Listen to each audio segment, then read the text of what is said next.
What's up, everybody? Welcome back to another exciting episode of Screencast. I'll be your host, Nick Scarpino, alongside the Nitro Rifle himself, Andy Cortez, Great morning, viewers and and listeners. the master of the ones and twos, Kevin Coelho. It's a good day, guys. It's a good day. Today, of course, we are talking about Dune. We're going to be reviewing that movie. But before we do, I want to remind you guys, hey, if you want to support this show, you can do so in a couple different ways. Did you know this is actually a podcast? We put this out on podcast services. And if you guys want, it would be really awesome if you went over there and subscribed to our podcast services and gave us a little good rating. And if you got a couple extra bucks to give, go over to patreon.com/kindafunny. Throw us a couple bucks. You get all this podcast ad-free. And for some of our podcasts, you get access to our exclusive post-show where we talk about what we really feel about Greg Miller.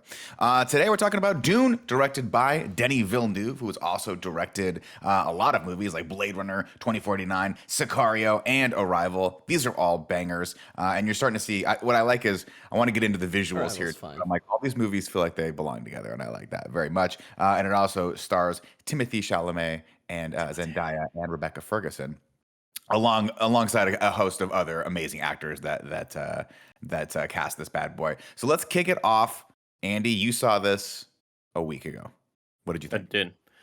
I enjoyed it a lot. I think it is... Three impressions for like maybe 5 minutes. Sure, yeah. I enjoyed it a lot. I think it's a very heady movie.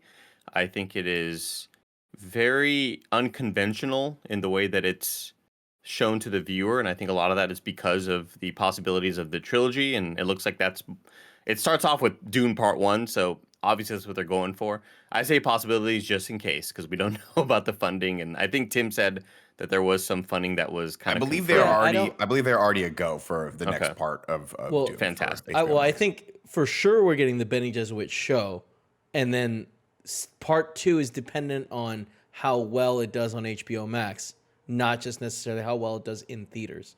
So I think it's still on the fence. All right. God, how terrible it would be if they were like, well, can't do part 2. It starts off with part 1, what we could have had. Yeah, I think this movie reminds me of a lot of... Every once in a while, I'll come across a TikTok video where a musician says, guess what time signature I'm playing in? This movie, you could have done that with like, guess what act we're in? Because it's crescendoing when you don't feel like it should, and it's going into like long monologues at moments where you don't feel like where are we at in this movie? Oh, there's still an hour left. It's very unconventional in that way, but I still really, really enjoyed it. I love the visuals. I wasn't a massive fan of Timothée Chalamet's performance in this movie, but I think Rebecca Ferguson was fantastic. I think a lot of these sort of ancillary characters, Oscar Isaac, I love his portrayal as well. I think this movie is awesome. I think Denis Villeneuve hit it out of the park once again. I hope we get to see part 2. Kevin, what did you think? I forgot about no spoilers. I almost went spoilery there. Yeah, no spoilers yet. Nice. We'll go into spoilers in a second. So I'm a really, really, really big Dune fan. Specifically, I grew up watching the sci-fi series, which I think is phenomenal.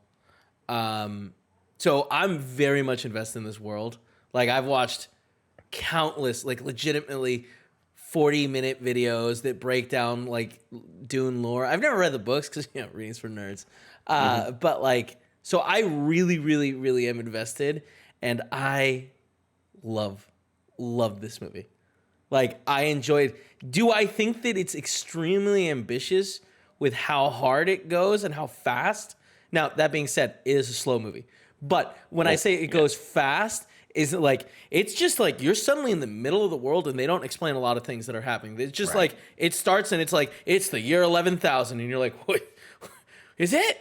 In our lifetime, or is this a different lifetime? So it's really wild, and I really hope the show does well. And I will be watching this on my HBO Max account maybe a couple of times. Like, I left the movie theater and I got home and Paula didn't go, but she was like, "You want to watch something?" And I was like, "We could watch Dune." And she was like, "Not right now." And I'm like, "That's a good choice." But like, that's an investment. 100%. I was 100% ready to start. The biggest issue I think that Dune has is that this is, out of all of the stories, like, this is definitely the slowest part, I'd say. So it's a lot of like exposition, but not like of the world, just of the characters. So it's but I really liked it. I mean, it's so beautiful. There were so many times where it was just like they cut to a random vista where something's just happening, and then they cut back, and it was just like that was 100% unnecessary, but I really liked it.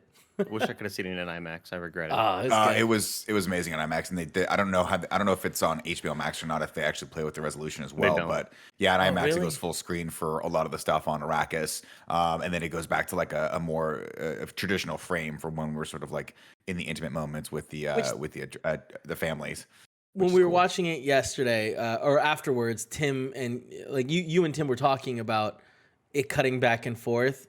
And I think Tim, maybe it was you that were saying like I think they Tim need to said it stop was doing distracting. That. Yeah, I like it. I thought it was a good use of it. It didn't take me out of it at all. but I think that they should just do everything in IMAX. You know? Well, I think it's a choice, right? I think that when I was watching it, I was when it did sort of occur to me. I think they used it as a visual choice because I think a lot of the stuff they wanted to show, especially with the framing and a lot of the stuff like the vistas on Arrakis, when they get there, they go to full frame, and I think you're supposed to, as an audience member, feel like, oh, this is liberating, this is freeing, this is where all of this like revolution is going to happen. And then when we go back indoors, when we go behind the shield wall and we go behind all the stuff and we see all the amazing architecture of like when the Atreides family that comes from. By the way, I love the differences of like they come from this water planet and they come from this lush Caledon. green, almost Scottish plains, and they have like the Scottish bagpipes that are playing and stuff. When they come to this desert planet, they are such and no pun intended, a fish out of water. And then they close the frame off and they make it feel a lot more claustrophobic. And they make a lot of stuff's like shot like really close up with them versus the vistas of the outside when we see the worms and stuff like that. It's really cool. So that didn't bother me at all. I think the movie's beautifully shot. I think this is a really good. I did read the books, but I have to be honest with you guys. I read the books like 15 years ago, so you could tell me that there's other characters they didn't introduce. I'd be like, cool, I don't remember. How many of the books did you read? Just the first one. I bought Dune Messiah, and it sat on my printer for about a year, and I'm like, I'm not gonna get around to reading Dune this. Messiah is wild. I think D threw it out. D threw it out the window. No, she actually put it down. She put it downstairs in my building for people. It was just put free, and I think someone else took it. I liked this movie a lot. I think it's a really beautiful and faithful reproduction of what I remember the book being. And I think Denis Villeneuve. I think the whole cast. I think the way it was shot. I love every part of it. I do worry that people are going to find this boring when they go into it. And for all the reasons that Kevin has described, right? This is a huge amount of setup. It's a huge amount of world building, not even world building, universe building.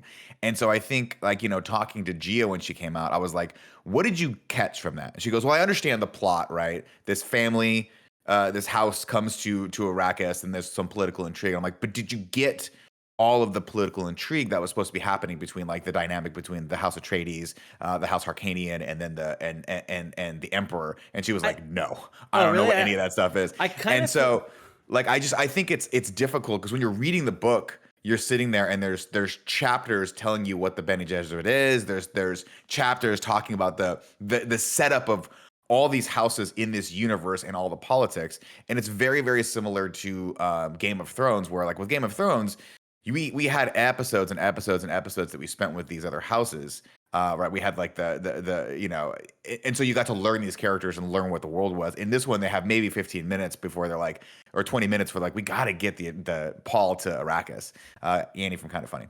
And just like Game of Thrones, this movie is I love nerdy shit. I love, it's one reason why I kind of was so drawn to Gundam in my early days. Like, I don't know what the fuck is going on politically here, but it's cool that a cartoon can have this amount of like stuff happening in the background. And I love that sort of shit. I'm a nerd.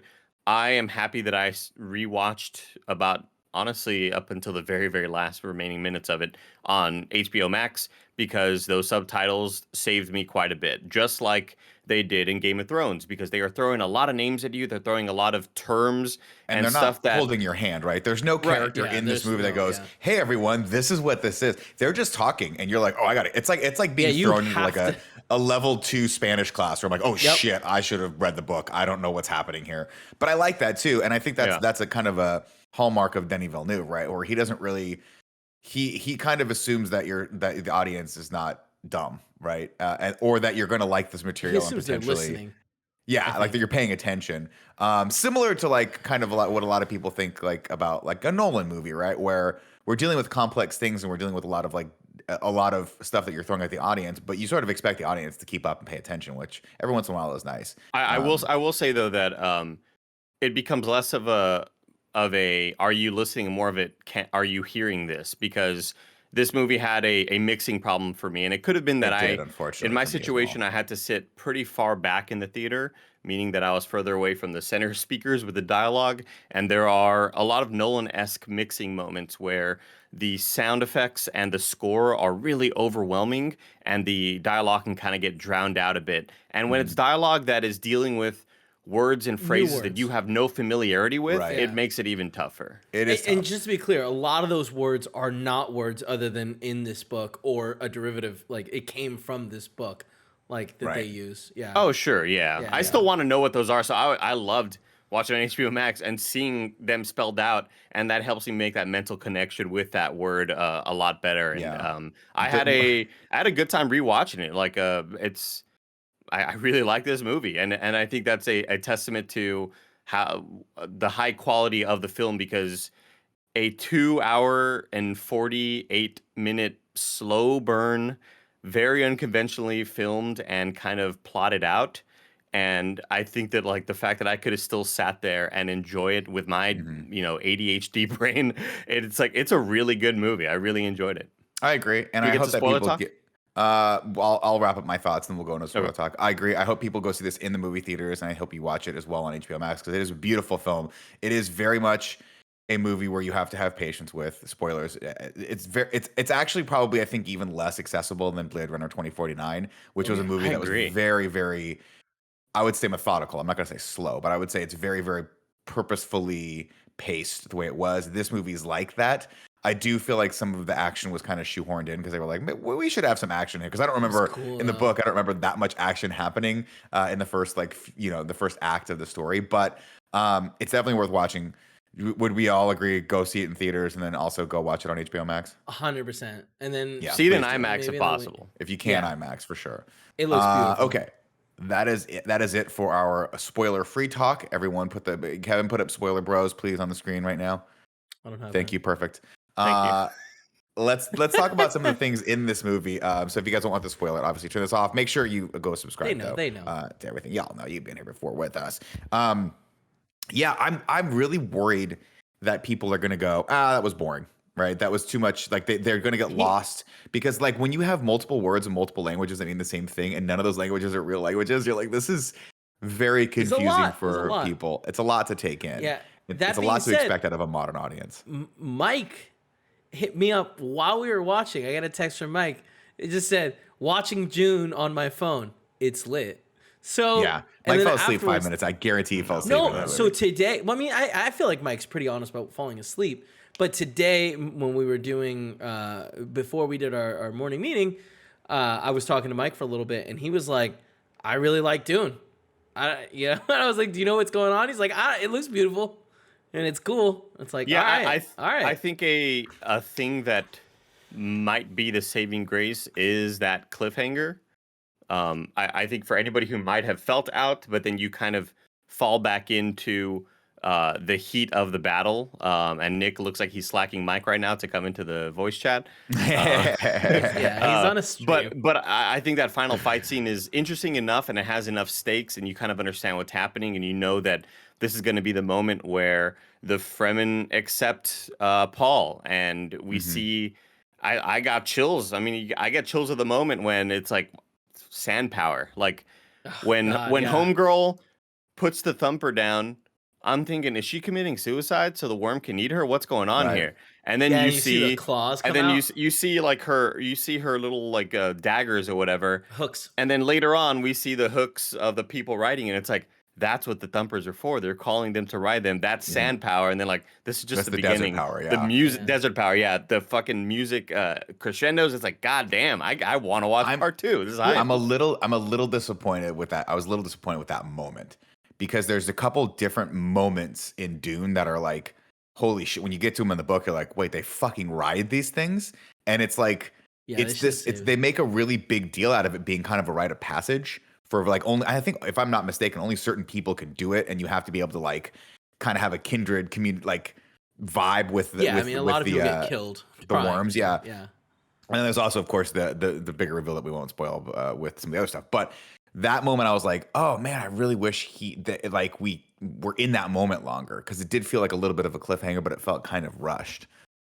Oh, really? I don't know. It was perfect for me. Was Somebody cool? who knows nothing about the source material Okay. to see the person writing and go, "Oh fuck, I didn't know that." Well, that's a thing that like they were alluding to it, and they did a good enough job hinting that people can ride these things, and now it all makes sense. And fantastic job framing all of that. Yeah, I think that I really like that it like set it up to be like, oh shit, for the people that know, when she pulls out those hooks, I'm like, oh shit, she's gonna ride this Yeah, thing. that was cool. And then she And I gets was like, I don't stabbed. remember her riding. Yeah, because I was like, it's kind of a bummer that like the first time we see it ride, it's this like not this character we care about too much, and then she dies. Then I thought it was a little weird. Then they show it happening kind of in the distance, and it's like, oh, that would have been a much bigger moment, I think, if we had seen it in the next movie, or Right. if they had just shown like Or if we them see getting two people on. riding them. Yeah. Like Frolicking. a tandem jet ski. Yeah. Yes. Now, one thing that I was disappointed is where this ends. I was hoping we'd get another 20 to 30 minutes more where they Future like spoilers. Where they go into the I'm not cities. yeah, where they like some things happen that I think make way more sense as a logical like stopping point. But like I'm so excited for I think this gets the part two. audience hyped. I think it reminds me a lot of the end of Fellowship of the Ring of let's go hunt some orc, and the movie This is ends it, there. Andy, Like, fuck and yeah. we walked out, and I was like, this reminds me a lot of that first Lord of the Rings movies, and that's what scares me a little bit, right? Because Lord of the Rings has such a diehard following that people were going to come out to support the second one no matter what. In this one, I'm like, I hope this is enough for people to hang on for a second one. I really do. But given the track record of the last, like when Blade Runner came out, we were like, oh, cool, it's based on source material that everyone loves. I think Dune has a bigger audience. But when it came out, I was like, this is not a very accessible movie, and there's not a lot of action in this, and it's a thinker. This is kind of it's a heady. thinker, Yeah. and it's heady, and Dune is more of all of that. It is One note, Nick. Blade Runner, I don't think was based off any. Like Blade Runner 2049 was not based off anything. well, it was based off the original Blade Runner. No, I mean that's It was a sequel to Blade Runner. Kevin saying there's no in that source world, material. there's no for it. source material. No, that wasn't based on a book. What I'm saying is, Yeah. in the 80s, a movie called Blade Runner came out and people liked it. And so that had an audience built in that people wanted to see it. Dune has hopefully a bigger audience that'll like, but I don't know if it's as big an audience as the Rings books or the Lord of the Rings books. My hope is that people see this and go, hey, everyone, like if you watch this and you're watching this review and your friends are like, I don't know if I'm going to go see it, tell them to go see it and tell them, hey, it's going to get a lot crazier in part Tell 2. them Nick sent you. You got to just stay through. You got to keep going with this. But I worry that like our friends who don't really care about sci-fi, like you have to really care about deep sci-fi on this. And this is one of those situations where I was talking to my wife before like last week, and she's like, should I come see it? I'm like, well, you should come see it with us. But it is I know what this is going to be. It is going to be 3 hours of Oscar Isaac and Rebecca Ferguson really digging into this heady sci-fi, and if you're not into that concept, then this is going to turn off a lot of people. But I Also- think that I really do think that we need to push the Game of Thrones narrative. I think of the amount of people who would have never great way to sell given it. a single shit about not only a political show, but or I meant to say, like, think about the amount of people that never gave a shit about fantasy and said, dragons, I don't want to fucking watch that. Well, that was me.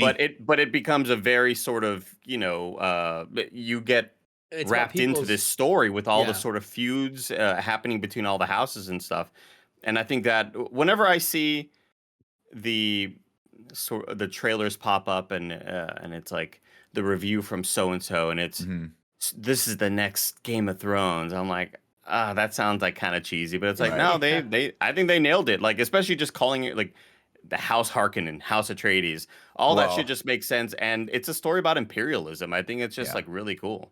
This episode is brought to you by Uncommon Goods. If you're on a mission to be the best gift giver ever, this season, it's never too early to start looking. No matter who you're shopping for, Uncommon Goods is the place to find remarkable and truly original gifts for anyone. Some of the cool things I got recently were there's a baseball park map pint glasses that I got for one of my good friends, James Burke. He doesn't know it's coming yet, but he is going to absolutely love the Oracle Park one. And also Gia got this puzzle that is really cool. Puzzles are always a fun thing, right? Uncommon Goods looks for products that are high quality, unique, and often handmade. They have the most meaningful, out of the ordinary gifts anywhere. And with every purchase you make, Uncommon Goods gives $1 back to a nonprofit partner of your choice. So make your holiday season stress-free. Check out their selection of thousands of items. To get 15% off your next gift, go to uncommongoods.com/kindafunny. That's uncommongoods.com/kindafunny for 15% off. Don't miss out on this limited time offer. uncommongoods.com/kindafunny. We're all out of the ordinary. Next up, shout out to MeUndies. Are you afraid of the glow in the dark? Well, shield your eyes because the new MeUndies Halloween just dropped. Dead. If there's one collection you don't want to ghost, it's this one. I always love MeUndies. I always love their themed collections, and I especially love when they get fun, like with the Halloween ones. We're glowing in the dark, baby. MeUndies are made from natural fibers sourced from beechwood trees, making their micro-modal fabric soft, breathable, and dangerously cozy. And I can attest to all of that. Of course, even right now, wearing my MeUndies shirt, my lounge pants, my undies, and socks. I love the micro-modal fabric all over my body. It is so soft, and I love being a big, soft boy. You can get your spooky season up and haunting with 5 new prints: I See You, My Boo, Tricks and Treats, Lazy Bones, and Lazy Pumpkin. MeUndies has a great offer for you first-time purchasers out there. You can get 15% off and free shipping. To get 50% off your first order, free shipping, and 100% satisfaction guarantee, go to MeUndies.com/morning. That's MeUndies.com/morning. And finally, shout out to HelloFresh. Spooky season is also extra busy season, but one thing you can take off your plate is meal planning and grocery shopping, because HelloFresh is here to keep you stocked and chopped. They deliver pre-measured ingredients and mouth-watering recipes directly to you. We're talking fresh, going from the farm to your door within a week, so you get the convenience without the sacrifice in quality. HelloFresh offers fantastic variety with over 50 menu and market items to choose from every week, including vegetarian, so it works great for Paula and Kevin, calorie smart, and even gourmet options. And they're bringing out all the fall options too, like one pot broccoli mac and cheese to make weeknight meals super easy. That sounds fantastic, and I really, really hope that I get to try that one. Cool Greg's been using HelloFresh. Blessing's been using HelloFresh. Kinda Funny is a HelloFresh family. Go to HelloFresh.com/morning14 and use code morning14 for up to 14 free meals, including free shipping. That's up to 14 free meals, including free shipping at HelloFresh.com/morning14. Use code morning14. And by the way, calling it the next Game of Thrones, obviously, Kevin knows, is a little bit of a misnomer. We should call this the first Game of Thrones because this book came out before that, and I'm pretty sure it was heavily influenced when George R. R. Martin decided to write Game of Thrones. But I wish there's a couple things that I don't like about this movie. One is that I love Denis Villeneuve's overall like top level visual style for all of his movies. And he has a very, very distinctive like visual look that he goes for that I think you can see when you go, like the ships in Arrival look kind of like the ships in here and the big worm tubes and all that stuff. I love all the tech in this. I love that it kind of feels like a lot of the sharper edges of the armor and stuff ties into some of the visuals we saw in Blade Runner. I'm not saying any of these movies have to do with each other. I'm just saying visually, Denis Villeneuve, I love his style, but I think he pushed it a little too far in this. And visually on screen, when there was fighting happening, I'm like, I don't know who's fighting whom.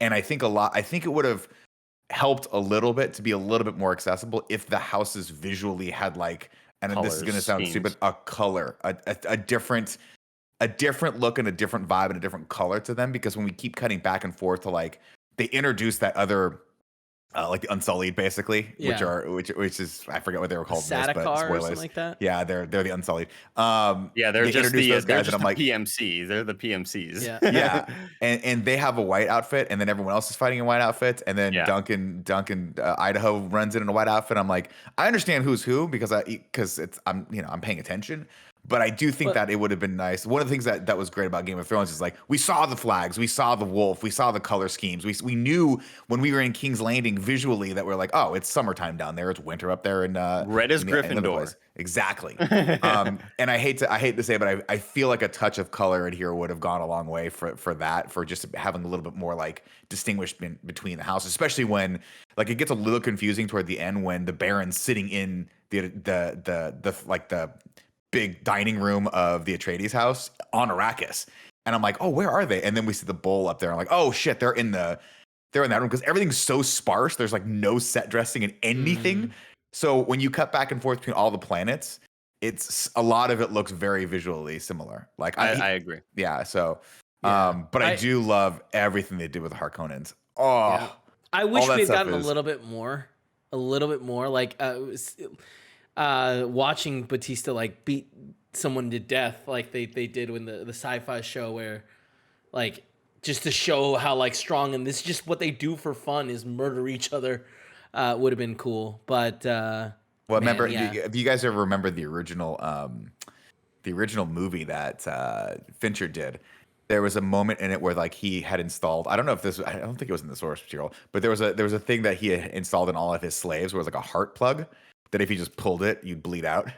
It was like super twisted. oh no, yeah, but, Lynch, like, you mean David Lynch, not Fincher. Lynch, not Fincher. Sorry, David Lynch. But yeah, overall, other than that, I don't really have a ton. I feel like a little bit of the action was shoehorned in there where they were like, we need to have these big action set pieces.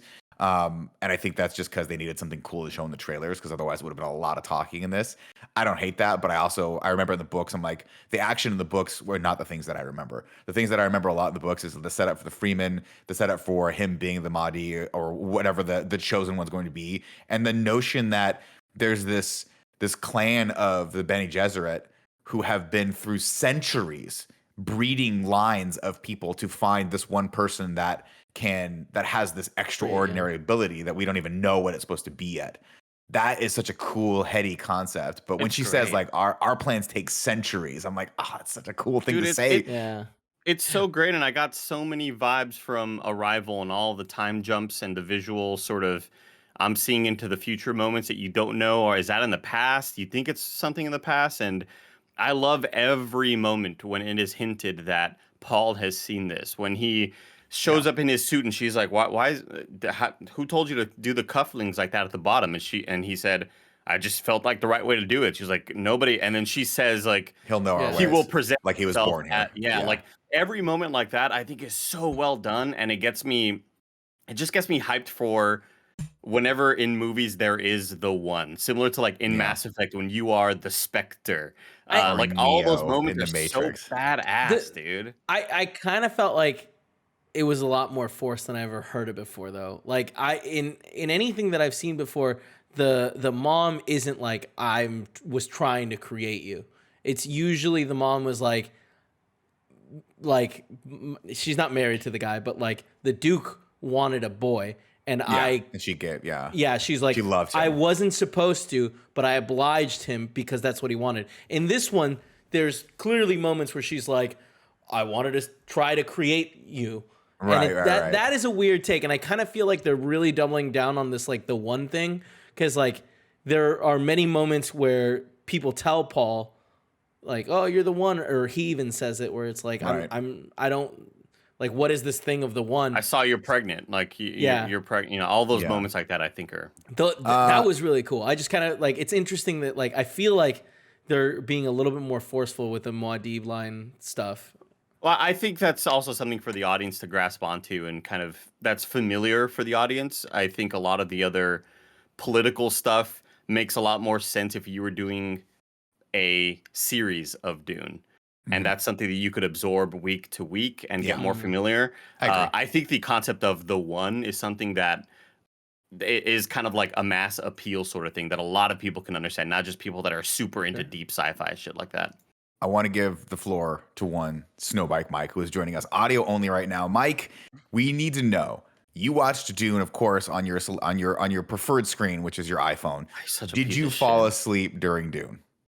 Nick Scarpino, thank you so much for inviting me onto the screencast today to join you, Andy and Kevin, to talk about this incredibly epic movie. And Nick, I am happy to report that I did watch this stunning movie, Andy Cortez, on my solid iPhone 12 Max. It was right. awesome. Oh, the Max, It was good. Okay, good. astonishing. I mean, you couldn't ask for a better picture quality and experience. But I will say I stayed up the whole entire time. 2.5 hours. I didn't Wow. blink. I didn't move. This movie grabbed me, and I loved every moment of it. Fuck I wish I yeah. could So join glad the to hear that. screencast and talk with you guys, but I'm hosting a stream. But I will say the Mike mini review, epic, awesome, cool tech, awesome characters, love interest with blue eyes. I mean, epic battles. What more do you want? It's so cool. Go watch it. Go check it out. And of course, hang out with these three. Hell yeah. Thank you, Michael. Thank you, Mike. Thank you, Michael. How'd it go? I also want to point out I loved Stellan Skarsgård's performance. Fuck, I he's thought going it was good. I thought it was good. so Dude, that sound brutal effect and when terrifying. when the thing on his spine so he can float When it activates. it's Yeah. so creepy. Sound and design of all perfect. the But also- every shield activating is fantastic, Love and the that. shields getting hit. I just love that adds so much more to the tension in those moments when you're hearing it and you're seeing it turn red. I am so excited for part 2 to see more Javier Bardem and see how he gets. I'd assume that he will take on a pretty big role as part 2 begins. I also want to point out a question that I had for you all who kind of understand this world more than I do. Mhm. When the hunter killer little flying Fucking cool, drone, yeah. Mhm. why does it stop? What? So they have a force field on them. That thing that they randomly touch, like even Vladimir or Harkonnen. You remember? Yeah, he they all have touches like the personal thing? force fields. Yeah, right, So right. it has to go through the force field, and a slow blade can pierce the force field. If it's going fast, it'll block it. So that's why it always looks like it stops. It's still driving in. It's just slowing down to break through. That I'm not effect sure why wasn't it there. I'm not sure that- why it stopped when it was trying to stab Timothy Chalamet though, because I don't think he had his force field. That's on, what I'm which is talking weird. about. Yeah. Oh, Was sorry, the yeah. eye part, was it not seeing him because of the It- yeah, hologram? no, so. I it think that wasn't. was the point of it. It wasn't seeing him. That Right. It's moments like that I think kind of just add unneeded confusion. Where I think Denny, you can be as sort of bombastic as you want with these wild scenes and kind of go for really this is gonna challenge you mentally right here, Andy. I'm like, fuck, I'm trying to understand. This is so confusing, but I'm loving it. It's moments like that. It's that's kind of an unnecessary moment. It just adds more complexity to it. And I feel like I shouldn't have to ask that question afterwards. If it was just a moment where he's watching and it comes after him and then super fast speed, he's able to do it, really cool. But I don't know why it stopped on his eyeball. It was very, It was a odd little to me. confusing, right? That Yeah. is one of those things. I agree. That part was a touch confusing for me as well. But I do love. Go ahead. Sorry. Oh, I was just gonna say it's interesting that there are 3 weird space factions, and they showed the navigators very briefly when they're going Briefly. to sign the treaty. Yeah. And their design is so fucking cool. They have those helmets on, and they're Oh, it's just dome? full of spice inside of it. That is awesome. It's very different than what we've seen before. Also, it might not be the actual navigators, but I just wanted to touch on that because it's fucking wild. Here's a question I have for Andy. Andy, what you don't have a lot of you didn't read the source material. What is your perception of what the spice is and does? I mean the spice is like oil on Earth. It is. It has more properties. It is. It makes you fucking high if you're haven't been exposed to it. You get blue eyes from it if you're around it all the time, like the Freymans do. Right. But from what I understood, they get to Arrakis, and the people on Arrakis are trying to unlock all of the water that's in the planet. And then they discovered the spice, and that just sort of changed the whole trajectory of what Arrakis was going to be. Right. It was going to be this paradise, and they realized spice is where it's at because all the big factions want it because it's super important for interstellar travel. And that's the big important thing about Yeah, it. that's the important thing. Good. Okay, good. I'm glad that came across to people because that was one of those situations where I remember reading the book being I'm a little lost as to what this thing does. And I think that it does a lot of everything. different things. Yeah. Yeah. It's like vibranium. It feels Well, like it's it more is than this- that though, because it's one of the things that starts to unlock Paul's powers and Well- it's a weird kind of nebulous thing. On top of the fact that you can use it, so basically it gives you what do they call it? Precedence, It gives you like you can see not the future. precognizance, but yeah. Yeah, it's something like that. So you can it's like see the future a that's little right. bit. That's what the navigators use it So for, the right? navigators use it to, in this universe, the fast and lights traveling is that they fold space, and the only way to do it safely, like the only way to calculate the routes, is to have a bunch of spice Got in it. you. But it also extends human life to like something like 30% more. So people do spice, and then if you do it too much, it kind of kills you. Got it. So Like it's got all these crazy properties that like the only place in all of the galaxy. I don't know if it's universe. I think it's I think it's the universe. I think that's why Arrakis is so important. Yeah, that has spice is Arrakis. Yeah. Man, I am so sad that Oscar Isaac is dead because he like Sorry, man. everything he fucking God. touches, He's so every good. every line this dude delivers is perfect. He is like, in my opinion, probably one of the better actors acting right now in Hollywood. Yeah, like for sure. Every line he delivers is so perfect, and it never feels fake or forced. And there's never been a moment with him that I go, oh, that didn't really sound great. Right. But there is with other actors like Chalamet, like Jason Momoa, that you have those moments. I just love everything about Oscar Isaac. And one thing I want to point out, I want to circle back just really, really quick because I know we were running a bit longer on this than we thought, but this movie's awesome. Fine, yeah, The I'll talk about tech in this movie, like you were mentioning, Nick, Yeah. I think it's like, let's dial the 15% back Denis Villeneuve of it. Like, I think it's the aesthetics of it. When we watch Arrival, I love how unconventional this UFO ship looks. It is so weird looking. Looks like a dark chocolate covered almond. It just looks like nothing, right? It's like something we've never seen before. I think in this one there are a couple of those flyby moments that we're used to seeing. Planet with a ship flying by, and we're in space, and there's that cool A-wing, and here's the cool X-wing. You know, like we're kind of used to that sort of thing. But when you see just something that looks like a Cialis pill or something, like it just feels weird. It doesn't have that same sort of effect. And there's a couple ships, like I like Momoa's ships look badass. The Dragonfly ones look fucking rad. Ones are sick. I don't love I don't love, and I don't understand the ships of these PMCs that come in that the Harkonnen hire, because they're like little pods, and when they land, they kind of like expand, and I am assuming that's for a slower it's landing. Like to slow it down, yeah. Wait, the drop ships for the Sark, not the what's the name of the dudes with the and all white that had the ones that were hired, the ones that were hired by the Harkonnens. Sarkadins, yeah. Sarkadins, something like that. Sorry, yeah. Anyway.